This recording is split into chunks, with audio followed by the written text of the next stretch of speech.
Hello class, this is chapter 8-7, a lesson on three-dimensional figures. Today we're going to be naming them. Some books refer to these as solids. I will use both names, 3D figures, three-dimensional figures, as well as solids. Some books will also call them conics, C-O-N-I-C-S. The first type of three-dimensional figure that we will be dealing with is called a prism. Now, prisms have two parallel and congruent bases. Those are terms that we had in chapter 7. Parallel meaning that they do not intersect, and congruent meaning they have the exact same size and the exact same shape. The other sides of the prism are going to be parallelograms or rectangles. We name prisms by the shape of the base. So if we look at our first example here, you will note that you have two triangles that are congruent and parallel, more or less. Sorry about the drawing, but I try my best. And notice that the other sides are all kind of parallelogram shaped or rectangle shaped. Again, we use the name of the base, so we call it triangular.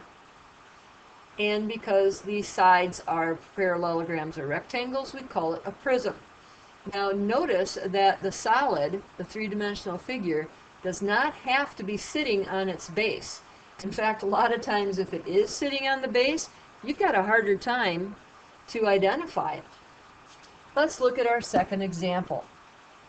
All right, take a good look. Everything here is rectangles, so this would be called a rectangular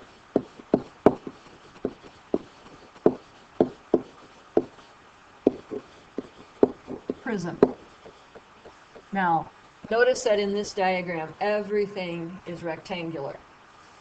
Yes, you could have squares. If everything was a square, then we call it a cube, although it would also be appropriate to call it a square prism. Look at our next example. This one's a little harder maybe to catch. You have to count those sides. 1, 2, 3, 4, 5, 6. Remember what a six-sided figure is called? Yes, a hexagon. Notice that everything else is rectangles. Open here, for example. Now, here's where we use a little English thing about how to make a noun into an adjective.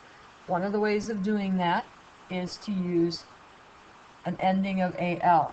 This is pronounced hexagonal. We change the accent. Hexagonal prism. We don't say it hexagonal, we say hexagonal. Another type of solid that we have are pyramids. Now, pyramids are different than prisms. Pyramids only have one base. And a lot of times you will see these pictured sitting on their base.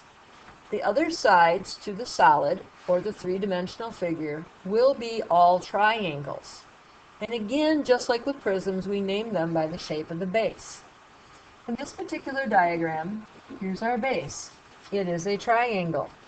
This is called a triangular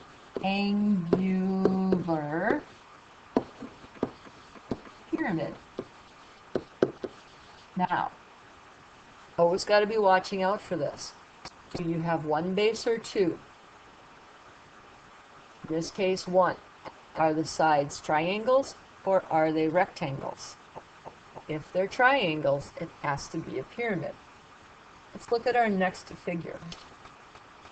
Notice that you have one rectangle and then you have four triangles on the sides. So this is called a rectangular pyramid. What if the base would be a square? You could then actually call it a square pyramid.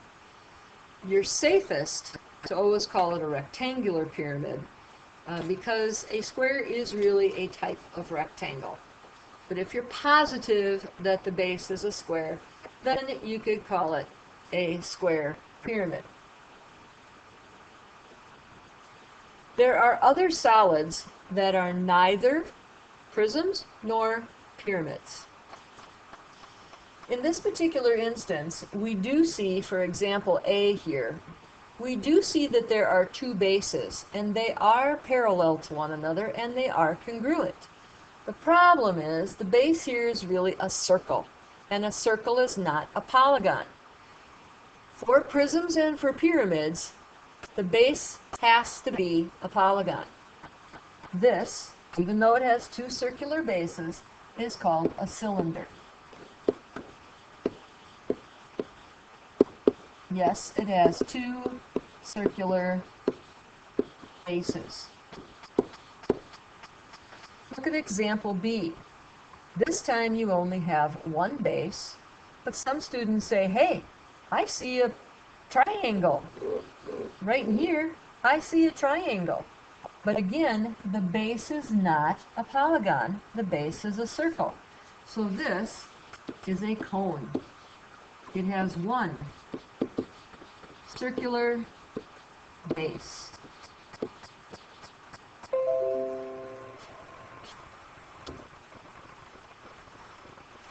In picture C, we don't have any base at all. There is none. This is what we call a sphere. And there is no base to a sphere. Let's look at diagram D. This looks like a sphere that's been cut in half. Now here's where, if I was teaching this to you face to face, I'd say, remember what we call half of the Earth? I call half of the Earth a hemisphere. With a hemisphere, we do have one circular base. So even though it's not a prism, even though it's not a pyramid, some of our other solids, like cylinders, cones, and hemispheres, will actually have bases. However, a sphere will not have a base. And sometimes on worksheets, they will ask you to not only name the figure, but they'll ask you to tell what the base is. If they show you a sphere, you can call it a sphere, but then when they ask you to tell them the base, you put down no base. That is the conclusion of today's lesson on Chapter 8-7. Please respond with octagon. Catch you next time.